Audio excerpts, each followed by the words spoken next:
Oui, salut à tous. Et oui, voilà la tronche derrière le compteur. Même si je sais que beaucoup d'entre vous la connaissaient déjà, ma gueule. Et puis, je vous ai vu ceux qui sont allés voir les anciennes vidéos là sur la chaîne pour voir à quoi je ressemblais, hein. J'ai les stats, moi. Enfin bref, petite vidéo face cam sans ambition, histoire de débrief et surtout d'adresser 1000 remerciements à tous ceux qui ont regardé et se sont investis dans Etherciel jusqu'au bout. Vraiment, vos encouragements ont été hyper motivants, j'ai eu des super retours et ça m'a vraiment motivé à continuer d'essayer de développer la chaîne et de voir ce qu'on peut en faire.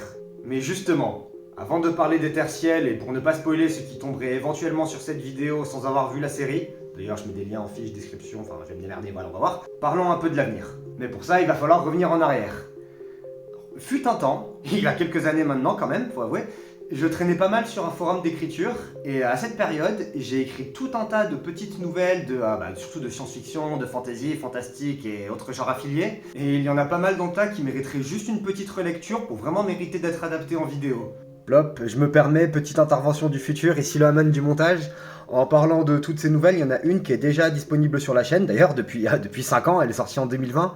C'est Suicide of the Sun, qui était et qui est d'ailleurs toujours l'une des nouvelles de l'époque dont je suis vraiment le plus fier, et que j'avais adapté à l'époque en vidéo. Du coup, c'était un petit peu l'un des premiers pas, l'un des premiers tests de ce que serait Etherciel par la suite. Et je l'avais illustré avec des extraits de films et de séries télé à l'époque. Et vraiment, ouais, j'en suis encore toujours très fier aujourd'hui de celle-là. Donc elle est en anglais par contre, donc c'est vraiment pour ceux qui parlent anglais. Après elle est sous-titrée, donc si vous êtes un petit peu à l'aise en anglais, ça devrait le faire. Mais ouais, si vous vous sentez d'aller lui offrir une seconde vie des années plus tard à cette vidéo, bah vous êtes les bienvenus. Suicide of the Sun, scrollez un petit peu dans les vidéos et vous la verrez. Allez, sur ce, retour à la vidéo. Du coup voilà, peut-être pas tout de suite parce que là j'ai d'autres trucs à gérer. Mais l'objectif, ce serait de commencer à publier ça sur la chaîne vers janvier. Et idéalement, si j'arrive à m'y tenir, de garder un rythme d'une vidéo toutes les 2 à 3 semaines. J'ai commencé à me replonger un petit peu dans tout ce que j'avais écrit à l'époque. Il va falloir que je détermine dans quel ordre je m'y attaque, par quoi commencer, tout ça. Mais de les refeuilleter, ça m'a vraiment motivé à leur donner un petit coup de neuf parce qu'il y en a certaines qui méritent vraiment le détour. Donc j'espère que vous serez au rendez-vous. Abonnez-vous, activez la cloche et tous ces trucs qu'on vous a répété 1000 fois sur YouTube, toi-même tu sais, pour ne rien rater. Et puis maintenant, on va retourner parler d'Etherciel, donc attention, spoiler si vous n'avez pas encore vu la série. Du coup, Etherciel. Bon, comme vous avez pu le voir, ouais, commencer sur YouTube avec une série entière, c'était peut-être un petit peu ambitieux. D'où la raison pour laquelle j'ai envie de développer la chaîne avec des petites histoires courtes, des nouvelles indépendantes, des one-shots, parce que ce sera beaucoup plus percutant, je pense, pour développer la chaîne.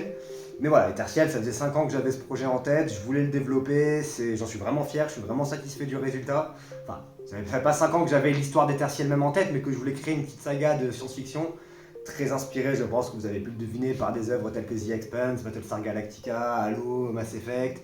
Même si les œuvres principales, je pense, qui ont influencé Etherciel, donc The Expanse d'une part, ça c'est évident, mais aussi The Final Architecture, qui est une trilogie d'Adrian Tchaïkovski, qui est mon auteur préféré. Voilà, je pourrais en parler des heures et peut-être qu'un jour je ferai une vidéo juste pour parler de la bibliographie d'Adrian Tchaïkovski.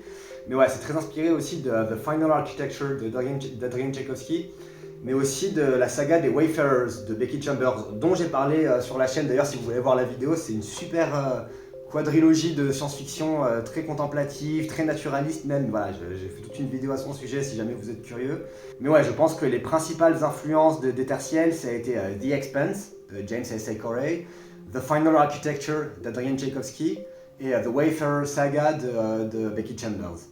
Après voilà, il y a toutes les œuvres de science-fiction bien sûr ont contribué, hein. C'est les Halo, les fondations, Star Wars forcément aussi on y passe quand on écrit du space opéra. Voilà, c'est tout un imaginaire qui s'est construit à partir de plein d'œuvres qui vont d'Hyperion en effet à Fondation, à des œuvres beaucoup plus modernes. Donc voilà, c'est quand même tout l'imaginaire du space opéra que je ne révolutionne pas, j'en suis tout à fait conscient. Mais voilà, j'avais envie d'écrire une petite histoire de cet équipage d'un vaisseau qui se retrouvent en possession et confrontés à toute une conspiration qui les dépasse. Et ouais, du coup, je suis assez satisfait. J'ai écrit ça au cours des... Ouais, j'ai mis quoi, 1 an et demi à écrire ça. Genre, j'ai commencé vers 2023. J'ai écrit ça ouais, jusqu'en 2024 et quelques. Et puis ouais, donc 2 ans et quelques, enfin 2-3 ans de boulot pour faire tout ça. Et franchement, j'en suis satisfait. Après, voilà, c'est vrai que j'espérais peut-être faire un petit peu plus de vues dessus, même si maintenant il s'agit de laisser la série trouver son public, faire sa vie Puis on va voir. Et qui sait, je me suis laissé une grande porte ouverte, même plusieurs grandes portes ouvertes pour y revenir si jamais un jour il y a une demande. Hein. Je pourrais faire des histoires qui se passent avant Étertiel, avant la première saison entre guillemets, qui raconte l'histoire de la Fédération, voire même la mutinerie d'Opale, hein, l'histoire de la mutinerie d'Opale à bord du Miracle d'Opale, menée par Yen et Tiar, et du coup découvrir un peu plus à leur sujet. Ça pourrait être un petit spin-off, une petite nouvelle que j'adapte un jour, qui sait, ou d'autres histoires. Il y a plein de trucs dont Vikel parle au début sur l'histoire de la Fédération, donc il y a du lore à exploiter avant. Il y a du lore à exploiter après, ce qui aurait dû être la saison 2 et que du coup je spoil dans le post-scriptum toutes ces intrigues où les Tertiels auraient dû se retrouver un petit peu au cœur des conflits galactiques qui animent la Fédération. Ça aurait pu être la saison 2 et peut-être qu'un jour, qui sait, je pourrais y revenir, la porte est ouverte. Voire même encore après, hein, je pourrais développer avec l'histoire de la reconstruction telle qu'elle est teasée, telle qu'elle est teasée dans le post-scriptum avec Lianeva et sa bande de potes qui redécouvrent les Tertiels et qui du coup potentiellement pourraient contribuer à la reconstruction de la Fédération. Qui sait, il y a plein d'histoires à écrire là-dessus. Puis même le cadre un peu post-apo space opéra avec plusieurs planètes colonisées à travers la galaxie mais coupées entre elles et tout. Enfin, je pense que c'est un super cadre qui est très inspiré par quelques œuvres de science-fiction, hein, notamment The Expanse, mais pas trop de spoilers si jamais vous n'avez pas lu toute la série, parce que ça c'est un des trucs qui est dans la dernière trilogie qui n'a pas été adapté à l'écran, donc attention, je fais gaffe à ce que je dis. Mais voilà, il y a de potentiel, il y a des portes ouvertes pour revenir à Étertiel un jour, et même si voilà, pour l'instant, la porte n'est pas complètement refermée, mais elle n'est pas non plus grande ouverte. Elles sont là, elles sont disponibles, les portes. Je pourrais peut-être les emprunter un jour selon ce qui se passe, selon ce que l'avenir nous réserve.